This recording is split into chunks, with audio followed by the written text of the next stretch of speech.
guys? My name is Designer GK and I'm here with... My name is MUTENYO. I'm a talent manager and creative economy trainer from Nairobi, Kenya. Yes. So Mr. Mike, there's a lot of things going on in the country. But right now, love us to talk about the creative how do you call it? Industry. To be more specific, musicians.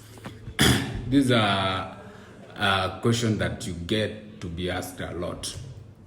What do an artist need to be out there, like to be really commercially consumed by people, to get more shows?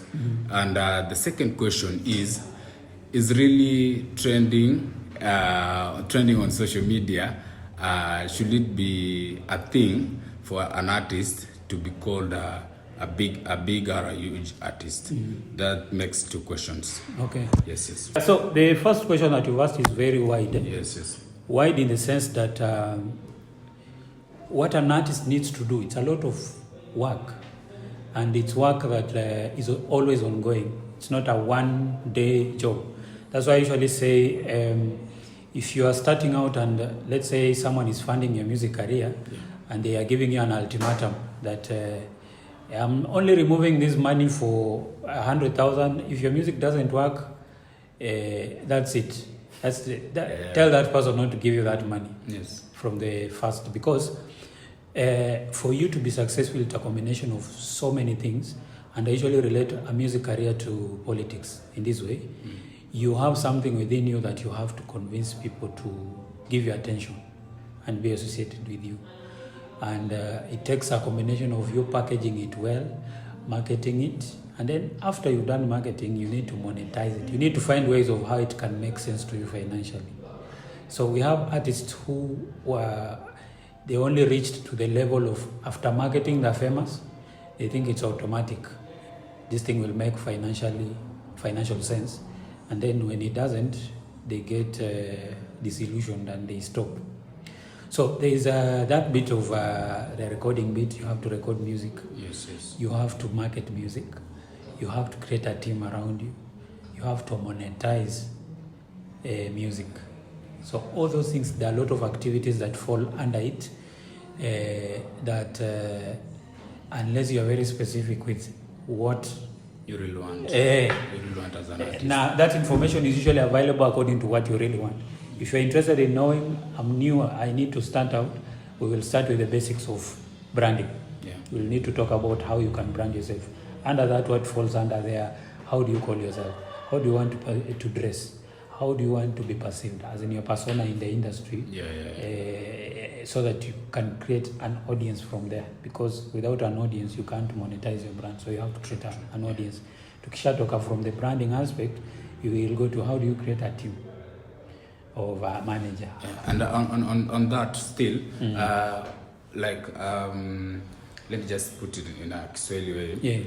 Watu wangapi wachache kabisa unatakiwa kuwa on your team as a starting artist, like a musician, like there's this one, an established artist has photographer, a producer mwenye ye anawakigi na just one producer. He has another one, a videographer, a photographer and a videographer. He has someone who stylist. Yes, makeup. There's a lot of things, and hizo zote I know you know. So just tell me, an artist mwenye anaanza ni anatakiwa kwanza na watu wangapi? Just a manager, just a stylist, just a producer, just like anaanza but anataka kwa big. Because the end game ni get money, be big, go home. Yes. So ukianza unaanza peke yako. That is the reality. Because creating a team, basically you're onboarding people who are coming to buy into your vision. But vision huwa inakuwa clearer ukiendelea, ukishaanza. As in vision haiwezi kuwa kama ndio haujaanza, because sitakuwa najua ni wapi unaenda, unaona. So most of the time you start on your own, and within your circle, just look within your circle who can work with you, and not necessarily manager. You know, we're usually obsessed with the title manager. Yes. You have your boy mwenye anakushikianga simu kurecord content, ukishaanza kumuita manager ndio afeel poa. Yes. Kama ni boy wako wa Mbogi, hapo tu boy wako wa Mbogi tu mwenye anakucreate esteem, motivation, unaona. Yes. But you need to have someone that you can work with so that they can give you motivation. But ideally, when you are starting out, music, when you put out music, when you are pushing yourself online, you are marketing yourself, you are seeking interviews. Yes. Through that, over time, you'll meet someone who might want to be part of your team. It's them who might reach out and say, by the way, Mimi, I'm very good at social media. Yeah. I want to assist you in pushing your stuff, content online. Yes. So you just give me two of your platforms nikuwa na kurania, let's say Facebook or Instagram, alafu wewe baki kwa YouTube. You know, creating a team is not a one day thing that you wake up and say, now today I want to get a manager, today I want to have a publicist, I want to have a stylist. It's an ongoing thing. Yeah. You create and you meet people as you go. And sometimes you might not meet those people because professionals are very few in the music industry. True. What you'll do is you can be contracting people or engaging people on a consultancy basis. You can, like me, a lot of artists engage with me, not necessarily me as their manager, but when they have a management question, they can always ask me. When they have a marketing question, they can always ask me. Na wenyewe wanaenda wanajifanyia ama wanaongea na someone who has lesser skills but are passionate about brand yao, they effect together and they work together. Yeah. Alternatively, also they might meet someone who already has been in the industry na hawezi manage, yes, but anaamua kwa me I'll be part of your brand. Ukikuwa na swali yote nipigie simu. So whatever I'm explaining is that and the reason why I'm explaining is that I meet a lot of artists, the first thing wananiambia nataka ni manage. Yeah, you know, by the one artist can't manage 100 people. Yeah. And it's not a must I manage you for you to benefit from me. So you might be engaging with people who are very skilled and they have knowledge about the industry. Find a way of how you can be tapping into them without necessarily them being your manager and you effecting it. I'm having guys around you wenye wewe ndio unawagai tu unaambia by the way kesho nataka tufanye hii. Them they'll think it's coming from you, but you're picking from your network of mentors and people, consultants who are around you. Now those mentors, they'll buy into you by just your passion in how you push your stuff, how consistent are you, how are you interested in just growing, so that nikikutana nawe last year na this year usikwe kama mtu nilikutana naye 2 years ago. People just love growth.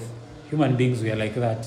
When I see growth from the last time I met you, I want to know how I can plug into your career. The second question ilikuwa of fame. People right now, like when I said fame, the trending could trend, they call it big. They're all being big. Yeah. Okay. So just to explain, what is the real meaning? Kukua big ni kukua na the money. Now kukua big is just the fame, trend, something like that. So the word big, I don't like using it because big in terms of audience, in terms of being viral, because the thing in Abuangani, building a brand is the thing that will last forever. And for me, in the conversation, Abuangani from the onset, an artist kwamba build a brand. So building a brand has a journey, has a process. So being big nowadays, you can have 1 million people on TikTok, but nobody knows you. Nobody knows you. I mean, people who should know you, they don't know you. People you can monetize from, they don't know you. But you're big in that you're big on TikTok. So you can have that following. As long as it's not a brand you've created, you can't monetize. Me, I've met a lot of people who have 1 million followers, but they are sleeping hungry. Because they've not created a brand. Yes. You can only monetize from a brand. You can't monetize from a huge following. That's true. So from that huge following, you will create an audience that you can monetize. That's why you'll find only from 1,000, I have 50 people who I can monetize, and they keep you going. And that's how this mathematics, like this science of the music business works. That's good. So you can explain to my people where wanaweza reach what you really do. Because as for me, I know what you do. Okay. And also you can give your number for someone who wants to reach out. Yes. So as I said, my name is Mike MUTENYO. I'm a talent manager, brand manager. I also train creatives about the music business. I have a company called Upeo Talent Agency, which is a talent management company What it does, it offers consultancy services. So in case you need brand strategy, you need brand management, in case you need just insights on how you can market yourself, I'm available. So you can follow us on Instagram, Facebook, Upeo Talent Agency. My number is 0722 654 339, 0722 654 339. And I hope to engage you with you more. Thank you. That's good.